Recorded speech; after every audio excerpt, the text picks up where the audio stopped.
নমস্কার বন্ধুরা, আমি সুখী বৈশাখ আমার চ্যানেলে আপনাদের অনেক অনেক স্বাগত জানাই। বন্ধুরা, আজকে আমি আপনাদের তৈরি করে দেখাবো নারকেলের পুর ভরা ভাজা পুলি পিঠে। আর শীতকালে কিন্তু এই পুলি পিঠেটা খেতে ভীষণ ভালো লাগে। তো আপনারা পুরো ভিডিওটা স্কিপ না করে দেখতে থাকুন, আশা করি খুব ভালো লাগবে। ভাজা পুলি পিঠে তৈরি করার জন্য কি কি উপকরণ নিয়েছি আপনাদের বলে দেব। ভাজা পুলি পিঠে তৈরি করার জন্য আমি আগে থেকে কিন্তু বন্ধুরা নারকেলটাকে কুড়ে পুরটাকে তৈরি করে নিয়েছি। আর এখানে নিয়েছি শুকনো চালের গুঁড়ো। শুকনো চালের গুঁড়ো দিয়ে আজকে ভাজা পুলি পিঠেটা তৈরি করব। বন্ধুরা, প্রথমে আমি উনুনটাকে ধরিয়ে নেব।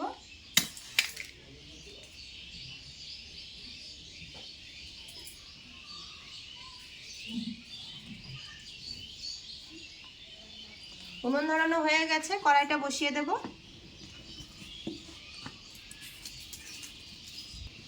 কড়াই গরম হয়ে গেছে, কড়াইয়ের মধ্যে দিয়ে দেবো আমি জল। 2 বাটি জল দিয়ে দিলাম। জলটাকে কিন্তু ভালো করে গরম করে নেব। জলের মধ্যে দিয়ে দিচ্ছি 1 চামচের মতো লবণ। জল গরম হয়ে গেছে বন্ধুরা, জলটা কিন্তু টকবক করে আমি ফুটে নিয়েছি। এই সময় কিন্তু অল্প অল্প করে শুকনো চালের গুঁড়ো দেব আর নাড়তে থাকতে হবে।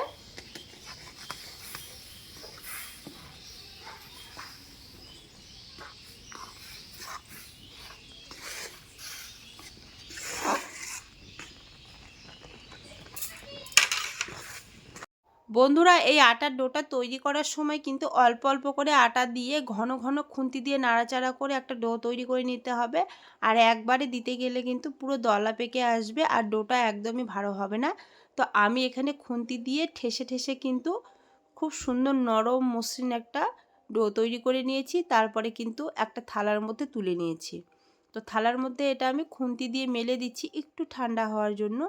আর এই আটার ডোটা কিন্তু উষ্ণ গরম অবস্থাতেই মেখে নিতে হবে, না হলে ঠান্ডা হয়ে গেলে কিন্তু একদম শক্ত হয়ে আসবে, যেহেতু শুকনো চালের গুঁড়ো দিয়ে করেছি। তো আপনারা চাইলে এটা ময়দা কিংবা সুজি দিয়েও করতে পারেন, যেটা দিয়ে করবেন সেটা দিয়ে হবে।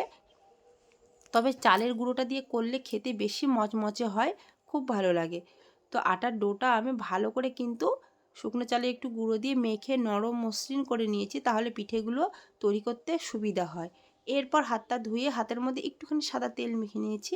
আপনারা চাইলে এটা আটা দিয়েও করতে পারেন। তারপরে কিন্তু একটা গুলি করে নিয়েছি। এরপর বাটির মতো তৈরি করে নিচ্ছি পুরটা ভরানোর জন্য। আর আগে থেকে আমি নারকেলের পুরটা গুড় এলাচ গুঁড়ো দিয়ে কিন্তু তৈরি করে রেখেছি, যেমনভাবে নাড়ুর পাক করে সেভাবেই তৈরি করে রেখেছি আমি।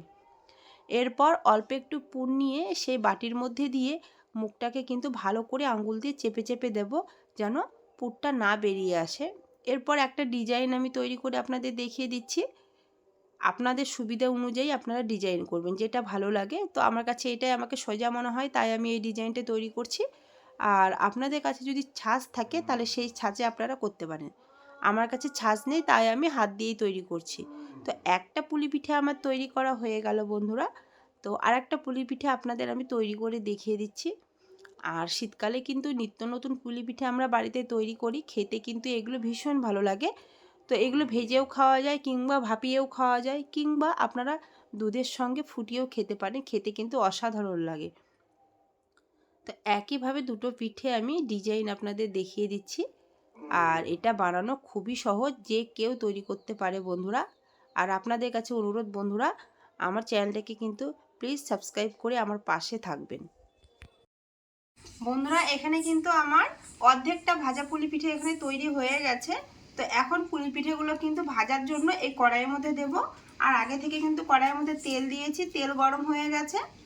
একটা একটা করে পুলি পিঠে এই তেলের মধ্যে ছেড়ে দেব ভাজার জন্য।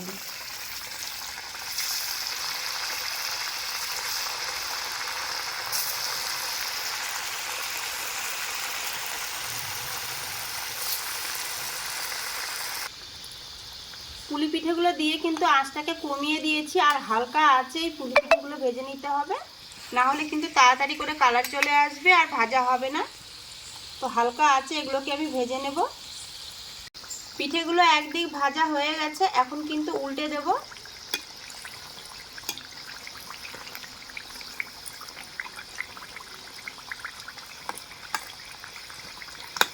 আর তেলে দেওয়ার সঙ্গে সঙ্গে কিন্তু কত সুন্দর ভেজে একদম ফুলে উঠছে।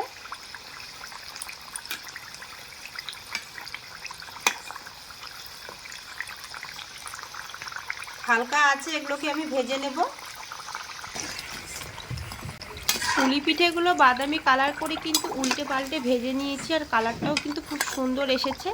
এখন কিন্তু এগুলো আমি তেল থেকে ছেঁকে একটা প্লেটের মধ্যে তুলে নিচ্ছি। আর এগুলো কিন্তু গরম গরম অবস্থাতে খেতে ভীষণ ভালো লাগে বন্ধুরা।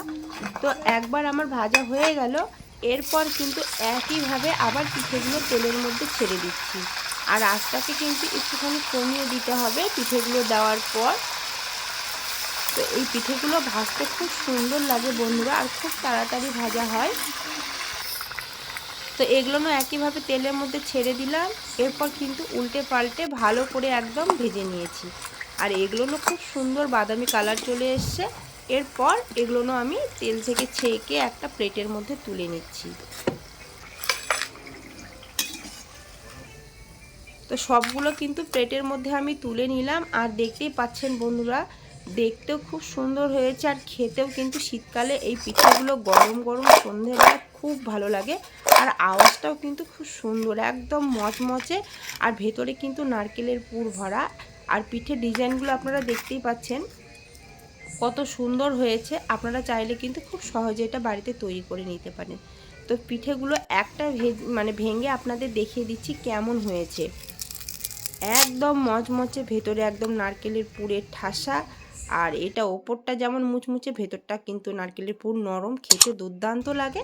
তো রেসিপিটা যদি আপনাদের ভালো লাগে বন্ধুরা, অবশ্যই কমেন্টে জানাবে। আর আমার চ্যানেলটাকে সাবস্ক্রাইব করে দিয়ে পাশে থাকা বেল আইকনটা অবশ্যই প্রেস করে দেবে নিত্য নতুন ভিডিও পেতে। আজকের মতো এ পর্যন্তই, নমস্কার।